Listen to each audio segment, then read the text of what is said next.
अब हम डिस्कस कर लेते हैं प्रॉफिटेबिलिटी रेशोज, या जिसको हम इनकम रेशोज भी कह सकते हैं। देखिए, हर बिजनेस का ऑब्जेक्टिव होता है प्रॉफिट कमाना। अगर आपको किसी बिजनेस की मेजरमेंट करनी है तो आप प्रॉफिट्स को देख लीजिए, क्योंकि प्रॉफिट अगर हो रहे हैं तो इसका मतलब है कि वो बिजनेस सही चल रहा है। तो प्रॉफिट होने का मतलब है कि हम सरवाइव कर पाएंगे, बिजनेस को एक्सपेंड भी कर पाएंगे। प्रॉफिट होने का मतलब ये भी होता है कि हमारी सेल अच्छी हो रही है, कस्टमर्स को हम सेटिस्फाई भी कर पा रहे हैं। अब मुझे कैसे पता लगेगा कि कस्टमर सेटिस्फाई है या नहीं है? मुझे पता लगेगा उस बिजनेस के प्रॉफिट्स को देखकर, क्योंकि बिजनेस में प्रॉफिट तो तभी होंगे ना जब सेल हो रही होगी। सेल हो रही होगी तो मतलब प्रॉफिट बिजनेस कमा रहा होगा। तो डेफिनेटली ये रेशोज फाइंड आउट करने का चक्कर क्या होता है, हम एक कंपनी की प्रॉफिट्स के वेरियस एस्पेक्ट को मेजर करना चाहते हैं। क्योंकि प्रॉफिट ग्रोस प्रॉफिट भी हो सकता है, नेट प्रॉफिट भी हो सकता है, ऑपरेटिंग प्रॉफिट भी हो सकता है, प्रॉफिट बिफोर टैक्स हो सकता है, प्रॉफिट आफ्टर टैक्स हो सकता है। मुझे देखिए कितने सारे प्रॉफिट्स को मेजर करना है। अगर आपको एक प्रॉफिट के डिफरेंट डिफरेंट एंगल्स को मेजर करना है तो डेफिनेटली हमारे लिए ये रेशोज फाइंड आउट करना बहुत अच्छा है। इस रेशोज की हेल्प से हमको ये पता चल जाता है कि हमारी सेल के ऊपर कितना प्रॉफिट हम कमा पा रहे हैं, मतलब rate of profit on sale. या हमको ये भी पता लग जाता है कि हमारे प्रॉफिट बढ़ रहे हैं या कम हो रहे हैं। अगर हमारे प्रॉफिट बढ़ रहे हैं तो किस रीजन से बढ़ रहे हैं, अगर हमारे प्रॉफिट गिर रहे हैं तो उसके पीछे का भी कारण हमको पता लग जाता है।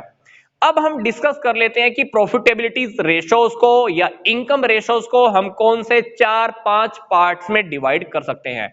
तो हमारे सिलेबस के अकॉर्डिंग हमको अभी 5 पार्ट्स डिस्कस करने होंगे। सबसे पहला है हमारा gross profit ratio. Gross profit के बारे में हम सबने सुना है, जब जब हम ट्रेडिंग अकाउंट बनाते हैं तो ट्रेडिंग अकाउंट के अकॉर्डिंग हमको लास्ट में आकर या तो ग्रोस प्रॉफिट आता है या ग्रोस लॉस आता है।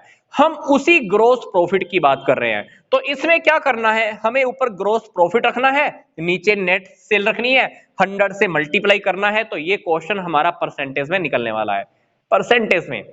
अब इसका कोई स्टैंडर्ड फिक्स नहीं है कितना परसेंट होना चाहिए, पर हमारे पास ग्रोस प्रॉफिट इतने होने चाहिए कि हम अपने ऑफिस के एक्सपेंसेस, एडमिनिस्ट्रेटिव एक्सपेंसेस, लोगों को डिविडेंड पे कर पाए, कुछ और एक्सपेंसेस को हम अफोर्ड कर पाए, और उसके बाद हमारे पास नेट प्रॉफिट भी बच जाए।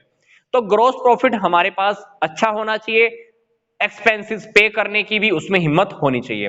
तो सिंपल सा फॉर्मूला है, ध्यान से देखिए। ग्रोस प्रॉफिट नीचे क्या लिखा मैंने, नेट सेल इनटू 100 करके, ये आंसर डेफिनेटली हमारा परसेंटेज में आने वाला है। ग्रोस प्रॉफिट रेशो की तरह ही मैंने अगला रेशो लिखा है नेट प्रॉफिट रेशो। इस रेशो में क्या था, जीपी, इसमें क्या रहेगा, एनपी। एनपी बोले तो नेट प्रॉफिट। यहां पे जो नेट प्रॉफिट हमने यूज करना है वो आफ्टर टैक्स वाला यूज करना है, नीचे नेट सेल ही यूज होगा इनटू 100। ये आंसर भी हमारा परसेंटेज में आने वाला है। इसके अकॉर्डिंग हमको ये पता चल जाता है कि नेट सेल्स की टक्कर के अंदर हमारे पास नेट प्रॉफिट कितने हुए हैं, GP NP, GP ratio, net profit ratio. Next है हमारा ऑपरेटिंग रेशो। ऑपरेटिंग रेशो और ऑपरेटिंग प्रॉफिट रेशो ये दोनों अलग अलग हैं, हम हमेशा इन दोनों रेशो को एक ही मान लेते हैं। Operating ratio, operating profit ratio, मैं आपको फिर से बता रहा हूं दोनों अलग हैं।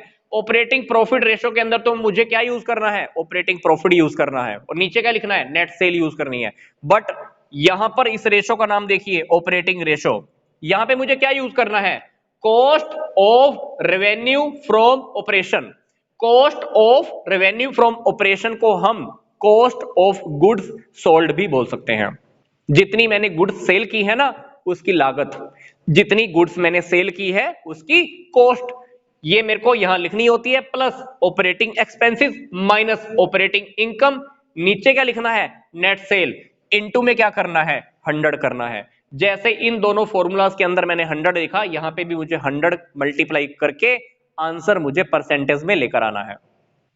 अब हम बात करते हैं ऑपरेटिंग प्रॉफिट रेशो के बारे में। ऊपर ऑपरेटिंग प्रॉफिट, नीचे नेट सेल इनटू 100, ये आंसर भी परसेंटेज में आएगा। इन तीनों रेशोज को देखिए बिल्कुल सेम है, जैसा नेम वैसा रेशो। जीपी रेशो जीपी रखा, net profit ratio net profit रखा, ऑपरेटिंग प्रॉफिट नेम था तो ऑपरेटिंग प्रॉफिट हमने ऊपर रख दिया। ये 4 रेशो डिस्कस करने के बाद अब हम 5th रेशो डिस्कस करते हैं, that is return on investment. Return on investment को हम ROI शॉर्टकट में बोलते हैं। इसी रेशो के 3 नेम और भी हैं। रेट ऑफ रिटर्न इसी का नेम है, रेट ऑन कैपिटल इंप्लॉयड इसी का नेम है, यील्ड ऑन कैपिटल ये भी इसी रेशो का नेम है। फॉर्मूला क्या है देख लेते हैं। इस फॉर्मूले को भी हमको फाइंड आउट करने के लिए 100 से मल्टीप्लाई करना होगा, रेशो हमको जो भी निकालना है परसेंटेज में निकालना है। तो फॉर्मूला क्या है, net profit before interest tax and dividend, मतलब इंटरेस्ट टैक्स और डिविडेंड पे करने से पहले वाला प्रॉफिट हमको ऊपर लिखना होता है, नीचे क्या लिखना है, कैपिटल इंप्लॉयड। कैपिटल इंप्लॉयड का मतलब है कि जितनी कैपिटल बिजनेस में लगी हुई है, इनटू क्या करना है हमको 100 हमको वैसे राइट साइड में लिखना होता है, यहां पर स्पेस राइट साइड में नहीं था तो मैंने 100 को मल्टीप्लाई में यहां लिख दिया है। तो ये है हमारा रिटर्न ऑन इन्वेस्टमेंट। अब इन फॉर्मूलाज की डिटेल क्या है, जैसे ऑपरेटिंग एक्सपेंसेस क्या होता है, ऑपरेटिंग एक्सपेंसेस में क्या क्या आता है, ऑपरेटिंग इनकम क्या होती है, इसमें क्या क्या आता है, हम आने वाली वीडियोस के अंदर इन टॉपिक्स को बहुत डिटेल में स्टडी करेंगे, क्वेश्चंस भी करेंगे प्रैक्टिकल, और ये फॉर्मूलाज थोड़े से और डिटेल में हम तभी स्टडी कर पाएंगे। आई होप आपको ये रेशोज समझ में आ रहे होंगे। तो मिलता हूं अब मैं आपको नेक्स्ट वीडियो में। वीडियो ओवर करने से पहले मैं आपको बता देता हूं, आपकी इसी वीडियो के डिस्क्रिप्शन बॉक्स में कुछ और इंपॉर्टेंट लिंक्स दिए हुए हैं, आप उन्हें भी देख सकते हैं, क्योंकि चैप्टर हमारा पीछे से कंटिन्यू चलता आ रहा है। तो यहां तक का वीडियो देखने के लिए आपका धन्यवाद।